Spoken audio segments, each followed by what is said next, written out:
Hi, and welcome back to the Mob Mentality Show. I'm Chris Lucian, and I have an emergency co-host today, Jason Storey, who has been on the show before. Jason, you want to talk a little bit about who you are? Sure. It's fun being on the other side of the table this time. Last time I was a guest. Yeah. So I'm a software developer. I'm a consultant and a contractor. I do a bit of everything: some web stuff, some Unity stuff, some game stuff. And yeah, my main hobbies and interests are around software architecture and clean code and that kind of thing. But I have a bit of an overlap with some hobbies and interests of the guest of the show today.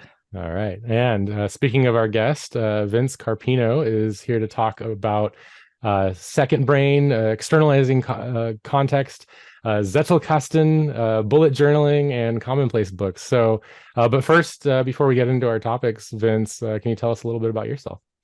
Yeah, so thanks for having me, guys.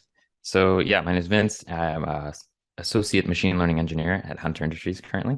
So kind of a new thing, new role, and it's kind of challenging and fun all at the same time. And we're doing some exciting stuff. Um, the topics I want to bring up today are kind of part of a culmination of like my productivity journey that I've been on recently, especially. And they're all pretty related, and they kind of build on top of each other, and they can all work together, which is really cool. Yeah, I'm just excited to talk about it. Awesome. So maybe you can just kind of get into the beginning of this. What started you on your journey? Where did it lead you? And then maybe we can get into some of the techniques. Yeah, so I don't know exactly when it started, but there's a specific YouTuber that I've kind of binged a lot of his stuff, Ali Abdal, and he's kind of like the productivity guru, you can kind of say, on YouTube. So I like to watch a lot of his stuff and kind of see what he's got to say and see how I can implement it into my own life. And he's all about kind of improving productivity to, like, make your life easier and just kind of live a happier life, whatever. So second brain in itself is probably a term that was kind of coined by a guy named Tiago Forte. But the idea is kind of an older idea that's kind of hasn't really been named, I guess you could say. So yeah, second brain is really just taking the thoughts and ideas and experiences that you encounter and externalizing them and putting them in a trusted location, whether that be a physical notebook or a digital piece of software. It's really just getting this stuff out of your head so that they don't get lost. And I know our brains, like a really, really good quote from David Allen, who's the author of Getting Things Done, a really well-known book for productivity. The quote is like, our brains are for having ideas, not holding them. So that's kind of the core concept behind this whole second brain thing, is like, once you have this, strike of inspiration or a random thought that you don't want to forget and might come in handy later, write it down, externalize it, put it out of your brain so that it is secured somehow and then can be built upon later, or, whatever. So that's kind of the general idea. Like I said, Tiago kind of coined, I think he was the guy who coined the term second brain. Yeah, he was. It was officially his baby, that particular one. And I think it was worth having too, because the space is very nebulous, and as you rightly pointed out, there's a number of different players in it that have different opinions. And for me, it was the David Allen stuff was a revelation for getting things organized in terms of like structuring my items and to-dos. But it wasn't until I read the second brain from Tiago that it was like, oh, this is actually how I can sort of come to peace with my information. So I find their philosophy is very different. You've got the high organization from David Allen, and then you've got more of the like living with your knowledge side from Tiago. Yeah, I love that. And I feel like I wrote this in my own second brain at some point, but I think that Zettelkasten, as far as my research goes, that was the initial second brain version. And then Getting Things Done with David Allen, he kind of made it he like gave it a modern update, I guess you could call it. And then Tiago took that further and was like, this is version 3. And just kind of gave you different ways to do the same thing, essentially. Like the core concepts are the same, which is really cool. And they've kind of evolved over time, and they each have their own flavor, I guess you could call it. But yeah, they all essentially are accomplishing the same thing of externalizing what's in your brain. So what's the difference between I guess those three techniques and like just taking notes, I guess, or some other, yeah, like for listeners that haven't heard of any of these techniques, how is that different than like note taking you did at school? Yeah, that's a great question. And so Zettelkasten is German for slip box. And it was created by a guy called Nicholas Luhmann in the 20th century. So he was a sociologist, and he essentially had an entire wall of drawers of index cards, slips of paper. And he would, whenever he'd have an idea, he would write it down on the card. Like each card was a single atomic idea. And he had this really clever way of indexing them. He had like a alternating number, like numeric alpha combo for each individual card. So each card had a unique identifier.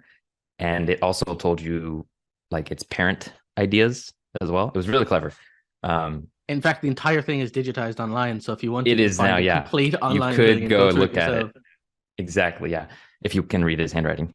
But so yeah, so anyway, each idea was had its own piece of paper, but if an idea kind of branched off of another idea, they would share part of that key, and then you'd have like ABC or 1, 2, 3 sub cards. So you could always trace back to like an origin thought and see how it branched out, which was really cool. So obviously this was a long time ago, and everything was very analog, slips of paper written down. And I guess over his lifetime or his career, he amassed like 90,000 cards or something, which if you did the math was like 6 a day for his career, which isn't crazy, but a life, like a career long knowledge bank is, priceless. So I wish I had 6 ideas a day. That's worth writing down. Yeah.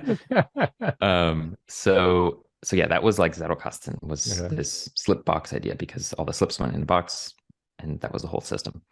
So yeah, so then yeah, sorry, that was Zettelkasten. So yeah, and then what's interesting is that there's a fun chasm too, because there's obviously with digital tools, there's an infinite new ways of fun stuff to do for it, but there's a ongoing movement to kind of go back to the clarity of the original style. There's something called an anti-net Zettelkasten, which is people basically returning back to slipbox approaches and things. No way. It's very interesting. Yeah. Oh my gosh, I didn't even know about that. Yeah, I mean, I've noticed myself that I have kind of been leaning more towards analog forms of note taking, I guess. With like bullet journaling and Commonplace Books that we'll kind of get to later. But I don't know why, but I've always been a tech head. Like I've loved tech software my whole life, as long as I can remember. So I've just been obsessed with like, everything technology, software. It's just like the way to go. And then recently, I think kind of along this journey, I've appreciated going back to pen and paper so much more. I don't know why. I can't explain it, but it just has a different sensation and a different like tactility that you can't replicate with digital tools. And I almost feel like some digital tools are overwhelming, especially when you just want to get an idea out. A while back, when I found out about Notion, I was obsessed. I wanted to put everything in Notion. I was like, this is amazing. I can customize everything. I can, make it how I want. It's so powerful with, its databases and all that sort of stuff. Ali Abdul, who you mentioned earlier, runs a multi-million-dollar company off the back of Notion. Exactly. Yeah. And I think he was one of the people that kind of put me in that direction, like told me about it, because I hadn't heard of it. And, for some people, like it is their entire business. They run it just like you said. And so I tried to set up Notion as my second brain. And I did it for a while, but I think it was actually too much. Like it was too good. It was too powerful. And I really, I was trying to set it up so that, when I click this button, I go to this page and I just drop an idea, and then it's put into this inbox that's labeled as like unsorted. And then I have to come back and sort my inbox and like put it in places that I wanted. And it was like too much. It was really just like increasing the friction to just dropping an idea. So I have a question for you then, because it kind of mirrors my own relationship to this stuff, which was when I started with the getting things done side of it, it's very project oriented. It's for people Yes. who are like busy enterprise people who've got a infinite numbers of sources of information you're trying to wrangle. But it doesn't put a lot of weight or emphasis on the kind of breathing and thinking with your ideas. And then as you mentioned, Tiago sort of puts a lot more focus on, one, capturing stuff, and then two, making action items and moving. And so that leads on to his philosophy, which is kind of the counter to the getting things done approach, which is the para system. So I'm just curious if you've leaned into that yourself at all, if that's kind of the direction you've gone. So yeah, when I set up my second brain, I set it up with the para methodology. And I thought of like any small house chore that was like a multi-step thing. I would make that a project, and then I would create tasks for the project and so on and so forth. If I had a random recipe, it would be a resource, and then projects that I had finished or abandoned were in the archives, all that sort of stuff. So I was really leaning into that para thing, because when I found that out, I was like, oh my God, this is a brilliant system to kind of organize everything. Like, you don't have to ask, where does this go? It's just like, is it this or is it this? It was very kind of a simple decision tree of like, where does this go? Because it was always a struggle. It was like, okay, I have this thought, or I have this thing that I want to keep track of. Like, what is it? Where does it go? How can I find it later? And I love that a lot of what he kind of advocates for, especially when you're putting it into your para system, and the kind of design philosophy behind para, is not, where did I get this idea? Where did this come from? Where will it be useful? Because when I come back around and I need this, I'm not going to care where I got it. I need it to be ready for me where I'm looking, because that's where I expected it to be. Totally randomly, in Marie Kondo's book, the whole like organization and tidying up book, she's like, you wouldn't go, like, if you made a trip to Target or something and you got like a shirt, some bleach, and some like produce, you wouldn't put those all in the same place in your house because you've got them at the same time from the same day. You would put them in the places where they're useful. Like, you put your shirt in your closet, you'd put your bleach with your cleaning supplies, and you put your produce in the fridge or whatever. So it's like putting it in a place where it's useful, not where you got it from, like, or not organized based on where you got it from or when you got it. Yeah, it's funny you combine those two ideas, because I also was kind of like, there's something very pleasing about the KonMari method, where she talks a lot about the idea of what sparks joy. What are the things that sort of make you happy versus the things which are sort of in your way? And one of the things that stuck with me personally was just little things around my office that were sort of, for lack of a better word, stressful. Things that like you bought and then regretted, but you didn't want to throw away because they were worth some money. And when I kind of internalized her idea of saying, you should kind of surround yourself with stuff you like. And if stuff doesn't bring you joy, then, get rid of it. It's like, there's no reason to have it anymore. And it's funny, because I also had the same kind of relationship to notes, where I was like, my information feels stressful. It feels like it's something I'm required to engage with, and it's like oppressive. And it wasn't until I kind of combined these ideas that I was like, oh, there's like there's the different phases, as you were saying. There's like a capture phase, and then there's sort of engaging with it in terms of applying it to projects. And having that mental separation means you can freely capture things without worrying about their use at the time, where they need to go or whatever. Yeah, exactly. And then the second phase for the project stuff is where you can actually apply them to things. And I think that mental separation is very cathartic, Absolutely. Yeah. And that kind of, that kind of relieves some stress of like, where does this need to go? Right. Then I learned about Obsidian. And then at that point, I had already learned about Zettelkasten, and I just was like, oh my God, this is a digital Zettelkasten, like as it was originally designed, because you can throw all your ideas into their own notes, and then the program will automatically, or can automatically, show the links between your notes for you, so that you can bridge ideas that you had no idea had anything in common, but you can also manually be like, oh, this reminds me of blank, and then create a new note from that word or whatever. And that like network, that web that you create inside Obsidian is very much what I think is like the digital equivalent of Lumen's original Zettelkasten. Which you can even see, right? Because if you press the Control G keyboard shortcut, it brings up an entire The graph whole of all graph. of the interconnected notes of ideas, and it's like a very visual representation of your brain. Yeah, exactly. And it can literally be like a second brain because you can see, because everyone's custom to the user. So it's one of the closest like representations of the way that you think and how your brain connects ideas, because you can see it visually and share it with people. And you can also, like, if you're ever writing a blog post, making a video, any sort of creative thing, you can, start with idea A that you want to talk about, and then see what else it's connected to, and just kind of build content from like what's already there. You don't never have to start from a blank page. And that's part of it too, that I think it was something that Tiago Forte said, which really stuck with me, is the amount of times I sit down to write an article or do a project, and you have the tyranny of the blank page. And it's like, how do I deal with this problem? And something that was particularly interesting is he was referring to somebody else, I think it was a stage author or something, who used to just have a box, and the box would be the box for the project they're on. And every scrap of paper, every song, every idea just gets thrown in the box. And so when the time comes to sit and talk about the project, you've got the box of things to start with. And that sort of assuages that initial fear of the blank page.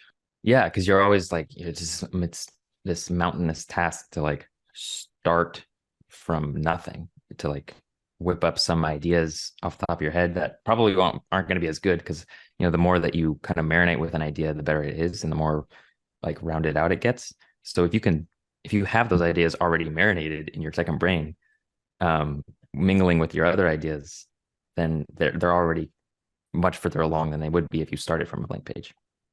And on the mingling side, actually, I just one last point is: have you heard of Nick Milo's stuff? Because he very much talks about the difference between note making versus note taking, which is very much that philosophy of mingling ideas and using the second brain to actually think, not just to store things. Oh, Nick Milo. Okay, I'll have to look him up. I find like using things that I store in kind of the particular format that I go with, recall becomes a lot easier, but it's not, so it kind of just started with tasks and maybe like evolved from Kanban for me, and then grew to kind of storage areas for fast reference or lookup. And it kind of changed the way that I communicated with other people. So a lot of time, what in my particular instance, I try and externalize it and make it available to other people, and then just link it to other people. But how would you say that using the particular method that you use today has changed the way either that you interact or that you work on things? I think the blank page thing is a great example. Anything else that stands out to you? So it's definitely a system, which is kind of like a vague answer, but the whole like second brain idea is really just, it's like a platform. It's not, you don't have to do it any one specific way, which is cool. And he provides like systems to get you started, to see like what works for you and what doesn't, which is really, really nice. And the same thing with like bullet journaling is, that's another way to kind of externalize things into like a visual physical format that you can kind of keep track of that way and keep out of your brain, which also is extremely flexible and modular and customizable. But it came from a core process. So, you can start there and then take what's useful and then leave behind what isn't, which is really, really nice. So I'd say my current second brain system, because it's ever evolving, is I keep this little Commonplace book in my back pocket, and I have a little pen that I bring with me. And whenever an idea strikes, I just write it in here. I don't take out my phone. I try to write it in here. And it could just be anything. Like the other day, I was thinking about, because now that I'm working solo and not in a mob, I'm using Pomodoro as my like way to stay focused and make sure I'm taking breaks, things like that. So I just drew this like graph of, and I hope it focuses, of like, there you go. typically your productivity and your energy kind of fades over time if you're just working without breaks. But with Pomodoro, you're working and then you take a break, you're working, you take a break, you're working, take a break. So over time, over the day, you're probably a bit more energetic and productive than you would be if you never took a break and things like that. So just random thoughts that I just want to get out of my head can just be one way to like do that. And there was a video that I saw recently that kind of put me onto this, was basically just talking about how, our devices, our phones especially, are really designed to capture our attention. And they're really, really good at that. Like companies spend billions of dollars to figure out the best way to like entice you and keep you on their platform. So, as soon as you open up your phone to write down an idea, if there's anything on your home screen, on your notifications, you're so much more likely to be distracted and forget that idea than if you could just write it down without any resistance or distraction, which is what this kind of provides. Like, it doesn't have an agenda. There's no notifications or battery, whatever. It's just a blank page. In that sense, that's a good blank page, is that there's nothing mingling with the idea that you just want to get out of your head really quick. And it can be messy, it can be unfinished. It doesn't have to be perfect. And that's the whole point, is that's just like stage one. Get it out of your head in some way, right? And then from there, on some cycle, whether it's daily or weekly, I kind of try to go through the notebook, see what I haven't put in my second brain yet, and then kind of transfer from the book into Obsidian in my case, which is my note-taking second brain of choice. And there you can kind of refine it a little bit more if you want, to kind of see where it goes and see what it links to, if anything. But it's just kind of reducing the friction, again, like Atomic Habits, reducing friction, making it easier to do the right thing, or do the thing that you want. So you really just find a blank page, write it down, and then it's out, and you don't have to worry about it anymore. I think that's such an important point, because there's so much, as you said, of this noise digitally, and like to match that blank page approach from just a piece of paper. For example, I use a sea of things. I use something called Newsfeed Eradicator, which turns off all of the sidebars and feeds on everything from Twitter to Facebook to YouTube. I have something called Cold Turkey Blocker, which blocks a whole pile of websites and things, all of that, just to clear all of that stuff out. And then when I find an article I want to read, as you said, there's just so much noise. I use something called Readwise Reader, where I click a button and it takes the whole thing and moves it out to a clean article. And what's really nice is it strips away all of the stuff that isn't just images and text. I can read it in this sort of clean environment. And then as I highlight and take notes, to circle back to what you were saying about Obsidian, I have an importer that just magically imports the whole lot into Obsidian, and then I have all of that there. And as a final tip on that, there's Obsidian has a huge plugin architecture, because it's based on Electron and JavaScript and all of that. And so there's things like a Pomodoro timer that you can have right there in Obsidian on your sidebar as you're working on it. So that removing of friction is very much, I think, an important part of this whole life cycle of things. Precisely, yeah. And just like you said, Obsidian is like a whole entire ecosystem that the community, the amazing community, is like building together, which is really, really cool. Nice. What would you define commonplace books as? Yeah, so I had to look up, because I briefly heard that term, and I wanted to make sure that it was an accurate representation of what this is. Yeah.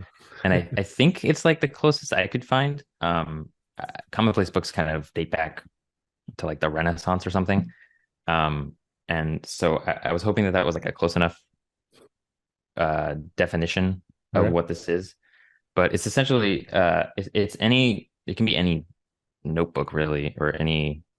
I think it's preferred to be pen and paper, but I guess you could make it anything you want. But it's essentially just, for me, it's just a tiny little notebook that can come with me and reduce, or it's not bothersome because it's so tiny. It can fit in my back pocket.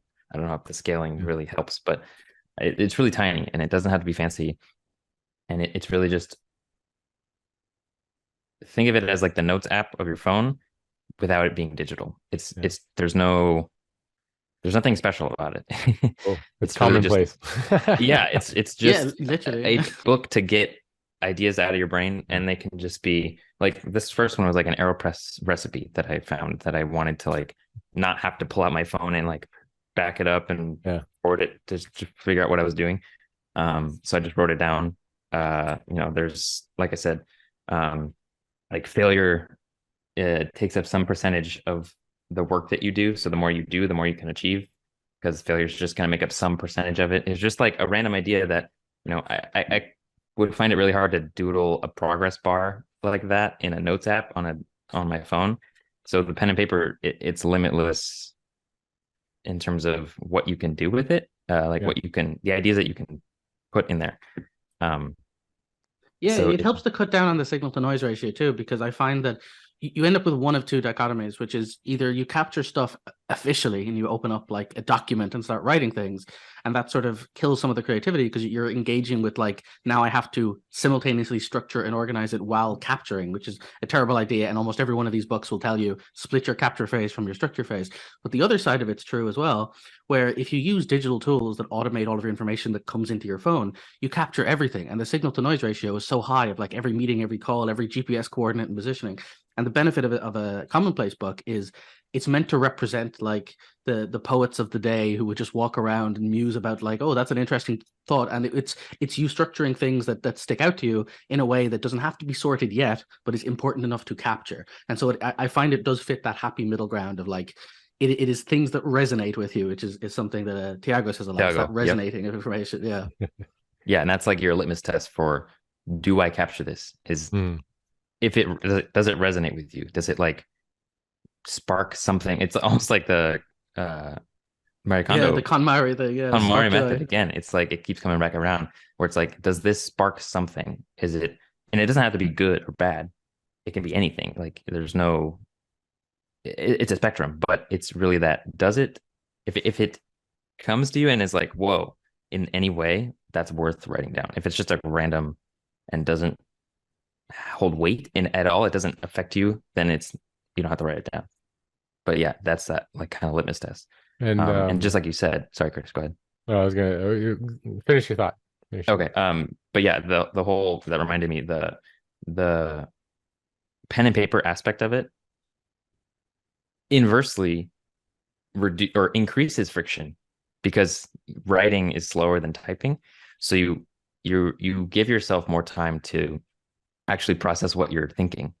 And it actually, like you said, the signal to noise ratio is, if you're able to write it on a computer super fast and there's no limit, there's no like whatever, it like you said, you have more chance of introducing that noise just because you want to get stuff on the page. Whereas with pen and paper, you're physically slowed down to like thoughtfully create and thoughtfully 100%. I call it chewing on ideas, I think, because if you write stuff down, you end up like stuff just gets blurted out and you never engage with it. You don't have to, but if you have to write it down, you have to formulate it. And that's another thing that a lot of people will say. I think again, Nick Milo specifically focuses on this one. He says that if you write things down as you hear them, like transcribing notes from a lecturer, there's no engagement. There's no reason for you to engage with those words. And if you come back to those notes later, you don't remember the context or the phrasing because you wrote down as the other person said it. But if you write them down in your own words, yes, you're going to not only trigger it to yourself and have some sort of association, but it'll also be easier for you to read because you read back and go, oh, that's how I would think about it or phrase it. And so that friction, as you said, is a really good addition in that kind of capturing process. Yeah, exactly. And like going back to that video that kind of introduced me to this was he talked about some, I think an author or some big-minded person who would specifically use a pen that had very slow drying ink in their commonplace book or in their book to make sure that they had to stop at the end of the line and like look at it again and see what they just wrote before they moved on. So it's, yes, we want to reduce friction to get ideas out, but we also want to slightly increase the friction so that we are getting good ideas out and not, like you said, the noise that can come with being kind of limitless with the digital tools. And what one thing that I've seen you do just in the past is advocate for a second brain for a mob while mob's programming. Do you want to talk a little bit about that? Because I think that was an interesting concept, because a lot of I think a lot of knowledge is a little bit transient, especially when you're doing like promiscuous mobbing. You're like rotating people on a regular basis. So you want to get into that a little bit? Yeah. I think in the workplace, at least the way that we work, it's good to have, I think we call it like a wiki. So it's really just because I think David Allen said this at some point in his book, but like you should really only have an idea once, unless you really like having that idea. So if it's something that is important, especially if it's something that you do a lot or you deal with a lot or you need to reference a lot, why do you have to keep looking it up or researching it every single time or remembering it, trying to remember it? Like, get it out in a shared place where everyone has access to it, especially in a workplace that, is easy to find and is just standardized, I guess, is the best way to put it. Because if you have to keep doing the same thing over and over again, and if you haven't automated it, that's a whole different thing. But at least knowledge that is applicable to all the people that you're working with, like, should be in a shared place that's easy to access. So that's the kind of the wiki that we've pushed for, especially. Yeah, and those things are really interesting too, because it's all these ideas you were saying tied together. Like the wiki, the word wiki comes from wiki, which is supposed to being fast, and it's the idea of fast capturing things. And what's interesting on the other side of it is HTML, which is what all of us are like. Obsidian is based on the rest of the websites. A lot of people forget that the H portion of that or HT is hypertext, and hypertext originally the promise of hypertext was linking. That's the entire. What's the difference between a piece of text and a web page? It's the linking. It's the idea that you can link to some other thing, which the hypertext come from. And so all of this stuff definitely ties together. And you're not alone, by the way, Vince, is that I'm attacking Chris on the other side of it. We have semi-regular meetings, and I keep pushing Obsidian on him too. So I think we'll get there eventually. We'll get him using it. You both are wearing me down over time. Yeah, exactly.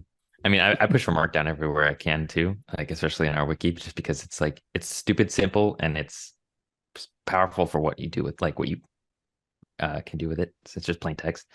Yeah. And it's transferable across. It's not like platform specific. It is completely like separate from that, which is really cool. Yeah, no matter what the rendering, the end rendering is kind of decoupled from, the actual physical text that you put into it. Right. Yeah. Like, like a Notion page, like if you ever exported it, it's probably going to be in like some form, like converted format, things like that. Whereas, things like Obsidian that are Markdown based, it's like you can go into your file system and look at the Markdown, like the raw text, and read it. It's not some bytecode or whatever. It's literally just plain text that can just be. It can be on a Mac, it could be on Windows, it can be on a phone, it could be moved to another app if Obsidian ever implodes and like doesn't work anymore. Like, you're not tied to anything because it's such a ubiquitous platform. It's also an intermediary format, right? Like I released a blog yesterday on Obsidian, funnily enough, and it was written in Markdown, and I parsed it through a HTML parser that spit it out with all of the styles and things at the other end of it, because there you go. Markdown lets you keep the semantic meaning. So plain text, you can't describe what a list is versus a table, but in Markdown you could say, look, I don't know what it looks like. I don't know if you want your bullet points to be stars or hearts or exclamation marks, but I do want this to be a defined list. And so Markdown lets you put the semantic meaning into the document, but make no rules about how it should look. Exactly. Yeah. Okay. And then we also had a thing to kind of talk about bullet journaling. Is there anything specific or maybe to go into that? Or yeah, I'd be really interested on that, because I don't do bullet journaling at all, and I've been really interested in getting into it. And one thing I'm curious to ask you about specifically is, I know that each bullet has like semantic meaning, which comes back to that idea that I really love when you bake meaning into the notes. So regarding the like partial shaded dashes and lines, if you could talk a bit about that, because that always confused me, but it looked interesting. Yeah, so I've had a somewhat interesting relationship with bullet journaling. So I heard about it a while ago, and I didn't really know what it was. I didn't know if it was for me, because I like I said before this whole productivity thing, I was very tech based. I was like tech. I don't want to use a notebook and pen and paper. That's slow and disorganized and hard to search, whatever. So I kind of put it off for a while, and then I saw a video from Matt Diavelli who is also like a big productivity minimalist kind of YouTuber guy, and he basically dumped on bullet journaling. He tried it out for a month, and the person that he kind of got advice from to like how to bullet journal, she's been bullet journaling for years, and she has this like whole advanced technique. So he tried to replicate her like 5+ year long evolution of her technique, which was like work for her because she'd been practicing it for that long. So he tried this like super advanced thing that he had to do a lot of setup every single week or every single month. And it was just like he was frustrated and all this sort of stuff. So I was like, okay, if that's bullet journaling, I don't want to do it. So I kind of put it off for a little bit. And then once again, months go by and Ali Abdaal has a video of like 20 cheap purchases that'll improve your life or something like that. And a bullet journal was one of them, or like a notebook that he used as a bullet journal. And it was like on screen for a minute. He talked about it barely. And I was like, oh, if Ali Abdaal is bullet journaling, like maybe I should look it up again. And kind of, so I did a true research of like, okay, what is bullet journaling? Where did it start? So Ryder Carroll was the creator of the bullet journal. I don't know how long ago, maybe 5-10 years. And it's a very simple method, pen and paper. And you essentially, like you said, different bullets have different meanings. So with the core bullet journal method is a dot is a task. A circle bullet is like an event that you need to put on your calendar or have on your calendar. A dash is a note of some sort, whether it's related to a task or just an idea that you want to note that it's not specifically actionable. It's just a note, an idea. And then he has this system of like, I think migration, where basically if you at the end of the day you checked off the things like the tasks, you cross out a task like with an X so that you can see that it's visibly done.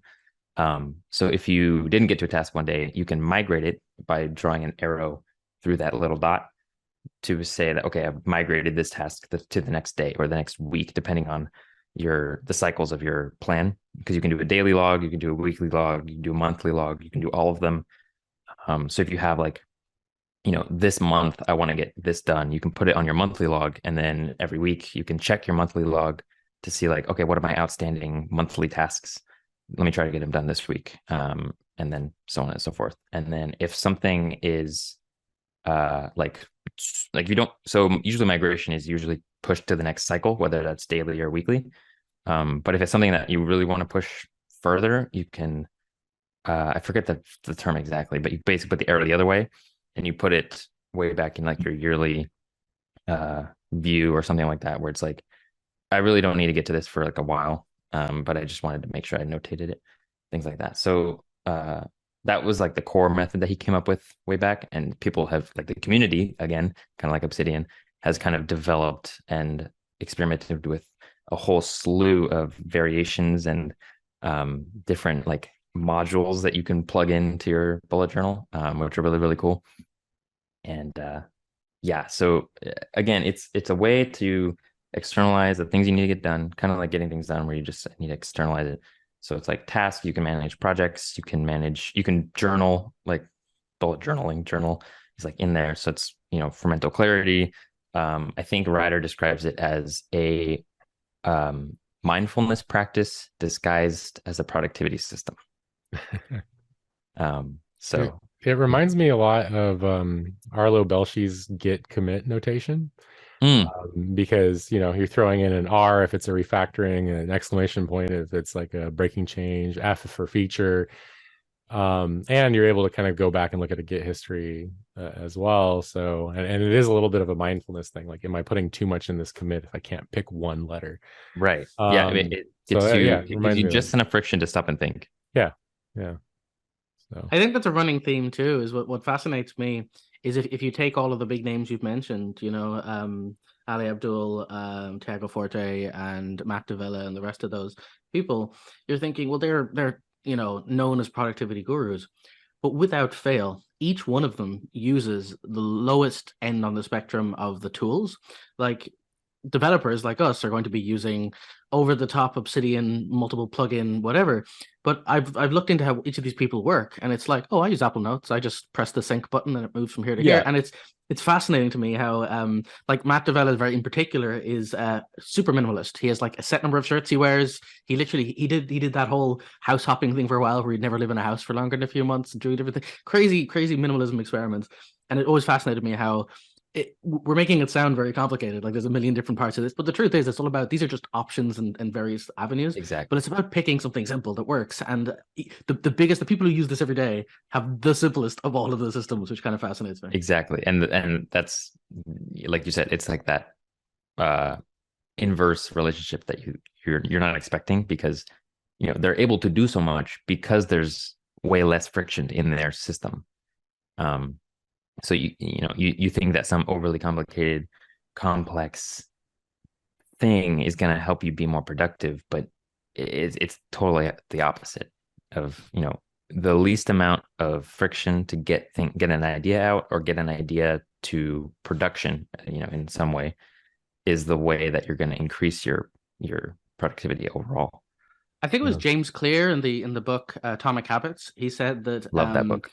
Yeah, we don't raise to the level of our expectations, we fall to the level of our systems. And so it's about keeping the simplest system you can, and that's the one that'll like actually sustain you. And Exactly. if you try to put too much stuff in, it'll never work. You'll never use it. Yeah, exactly. And it also comes back to that sparking joy. Like if to get an idea out, there's like 15 hoops to jump through, and you don't enjoy that, you're just mentally not gonna want to do any of that, and then the idea just kind of fizzles. So they're all connected. Yeah. And I think I've kind of like moved also to this kind of externalizing context for groups of people, or a lot of people sending me links or something along those lines, and collaborative. I use Trello boards for like collaboratively publicly exposed. I think that's your second brain. I've seen your board, and it is insane. And your Trello board is in my Discord as a link, so there you go. It's all connected. Second brains within second brains.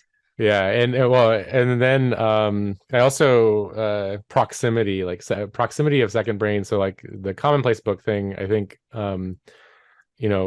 I've started experimenting with keeping the Kanban in a markdown file for the project itself, rather than for that. Yeah, there you go.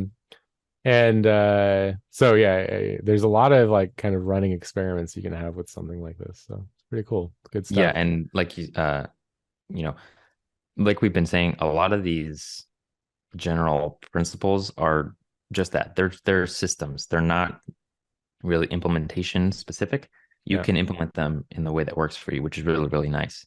So experimenting with them is the best way to figure out what works for you and what doesn't.